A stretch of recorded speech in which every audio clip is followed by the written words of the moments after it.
going to see all type of secondary batteries, and at the end of this video we are going to see rusting of iron is also an electrochemical reaction.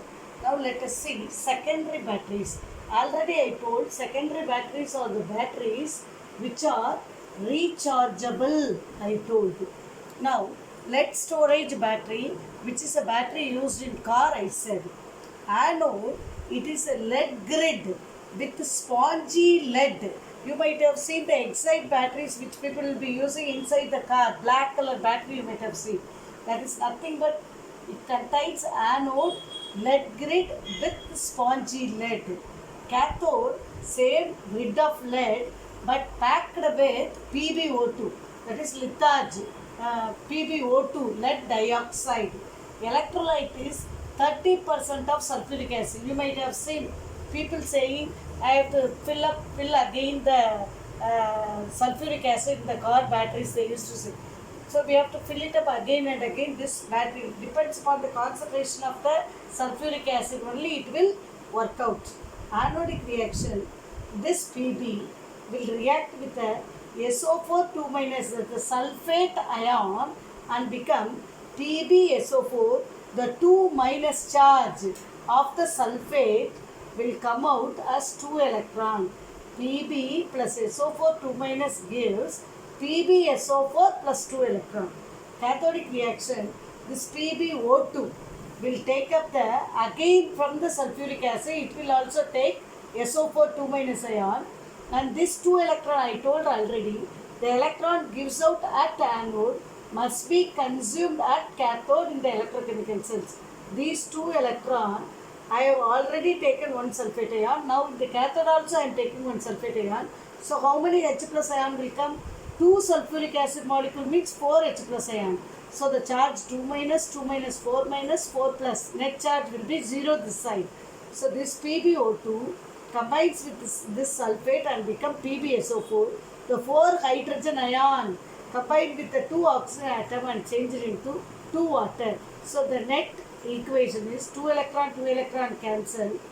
Pb plus PbO2. I told already 2 sulfate ion and 4 H plus together. It will be 2 molecules of sulfuric acid. 2H2SO4 gives this PbSO4, so 2 PbSO4 plus 2H2. This net reaction is very, very important. You have to write and practice many times. This is when you are using the battery inside your mobile. It is using up the electrical energy and your mobile is working. Now once the charge is over in your battery of the mobile, what will you do? You will again put it in the charger for recharging. While recharging, the same secondary battery storage cell, electrochemical cell, it is behaving like a electrolytic cell. Why it is behaving like an electrolytic cell? Because here you are taking up the energy, electrical energy. You are not getting electrical energy. You are using up the electrical energy. So what is happening? Reverse reaction is taking place.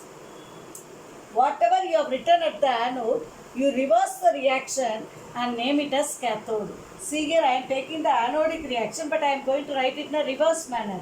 PbSO4 plus 2 electron gives, whichever is in the left hand side, it is becoming the right hand side now. Pb solid plus SO4 2 minus. But it is taking place at where? At cathode. Here I have written anode, but forward reaction becomes the reverse reaction. Now at cathode, whatever reaction is taking place, you have to write it as anode, but the reaction has to be reversed. PbSO4 plus 2 water, that is a product in the cathode, becomes the reactant in the recharging time, gives PbO2 plus SO4 2 minus plus 2 electron plus 4H plus. Are you getting the reaction? So during recharging, that is when you are putting your charger in the, when you are putting your mobile in the charger for recharging, you want electrical energy to be stored. So your reverse reaction is taking place and it acts as a electrolytic cell. So this storage cell, while you are working, it acts as an electrochemical cell. While you are recharging, it acts as a electrolytic cell. Hope you are thorough with the lead storage battery which we are using in the car. Same like that only in our mobile batteries also. Next one is nickel cadmium battery. There is a problem of pollution and other things in the case of lead storage battery. Now we are having, even though it is cheap, this nickel cadmium battery is long life durable. It is long life and durable. So nowadays everybody is preferring this nickel cadmium storage cell instead of lead storage battery. Anode is cadmium, cathode is nickel oxide, electrolyte is KOH. You learn only the overall reaction, that is also enough. You are taking cadmium, that will reacts with the nickel oxide with the nickel hydroxide will be there in the cathode. Nickel trihydroxide becomes nickel dihydroxide, cadmium becomes cadmium oxide, and it gives out one water. Practice it again and again. This is only one equation, so you can practice it. What is the advantage of nickel storage battery than lead storage battery? Because it is long life durable. Now let us see the fuel cell. I told you already, in the Apollo space program it is used. It is also a electrochemical cell in which the chemical energy of the fuel, such as not only hydrogen, methane, methanol, ethanol, like this fuels, their chemical energy is directly converted into electrical energy. You may wonder, in thermal energy stations, lignite thermal energy station, Neyveli and all, they are also getting from chemical energy to electrical energy. But there, chemical energy is converted into heat energy. That heat energy will heat up the water and changes into steam. That steam rotates a turbine, thereby you are getting the electrical energy. You know, chemical to heat, heat to electrical energy. There will be a dissipating of heat energy, wastage of fuel will be there.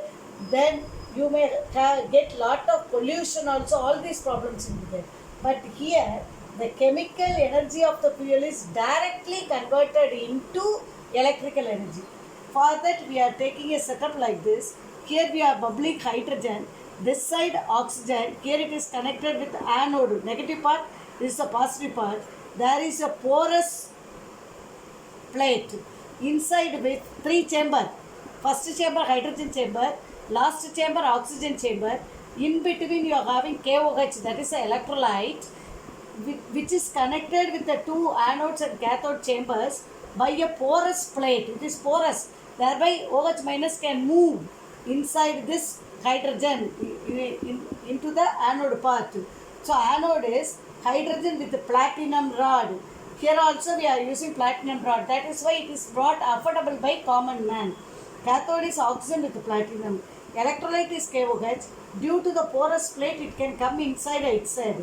So the hydrogen reacts with the KOH. That is OH minus I am writing. I am not writing the K. Simply I am writing the alkali OH minus. 2 molecules of hydrogen combines with 4 molecules of OH minus ion and become 4 water, and the 4 minus charge is coming out as 4 electron. Cathode, what is happening? The oxygen will take up 2 water from this. Out of the 4 water, it take up only 2 water, and the 4 electron changes into 4 OH minus. Now cancel the 4 OH minus, 4 OH minus. 4 electron. 4 electron, 4 electron cancel. Out of this 4 water, you are taking only 2 water. So what is the remainder will be there? 2 water. 2H2 plus O2 gives 2 water. There is a net reaction of the fuel cell. So you are getting water. So what the astronauts can do, this is a pure water. So astronauts can use this water for drinking. It is having 70% efficiency. But the thermal power stations, we can get only 40% efficiency. Here no pollution. There I said we could see pollution.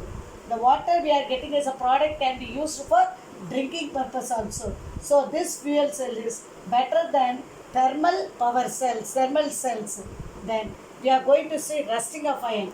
You know, all of you, rusting of iron you might have seen. The pure iron will not rust.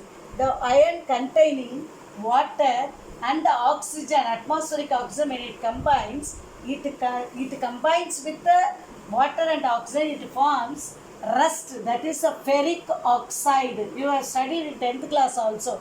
Fe2O3.H2O, XH2O. Anode, if you are having an iron table, each part of the iron table acts as a miniature cell. So we need iron which acts as an anode. There oxidation takes place. This iron changes into Fe2 plus and 2 electron. The electrode potential, in the following videos we will see what is electrode potential, standard electrode potential, EMF, everything we will see. The E naught value, the potential produced is minus 0.44 volt, minus 0.44 volt, because it is oxidative potential.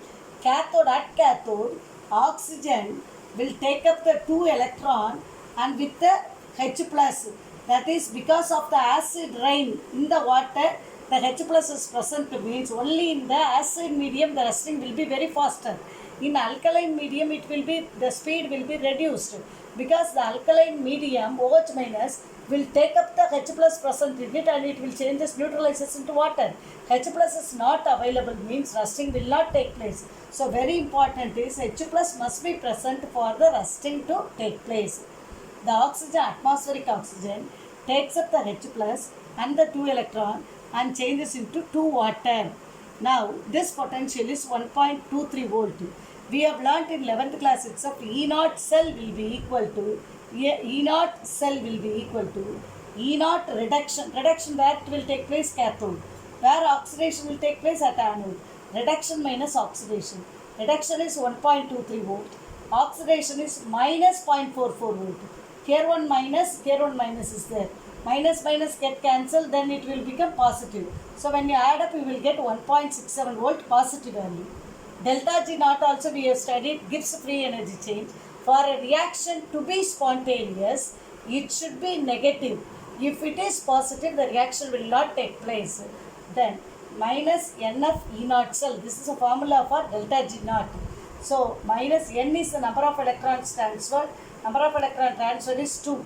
F is a Faraday constant, 96,500 coulombs. E naught cell is 1.67. If you multiply, you will get a negative value only. Because negative into positive, you will get a negative value. So this reaction will be spontaneous. How to avoid rusting? Painting, oiling, greasing. This and all you have studied in lower classes. Now we are going to learn what is sacrificial protection. If we use zinc, magnesium, like these metals which are more electropositive. In the metal activity series we have studied. Iron is here means zinc, magnesium and all above iron. They are all more electropositive. So their oxidative potential will be more. So what they will undergo oxidation before iron undergoing oxidation. So they are sacrificing themselves and protecting iron. So it is called sacrificial protection. By using zinc coating, how iron is protected, in this way only it can be protected. This is called sacrificial protection. In the next videos, we will see the potentials, conductivity and other concepts involved in electrochemistry.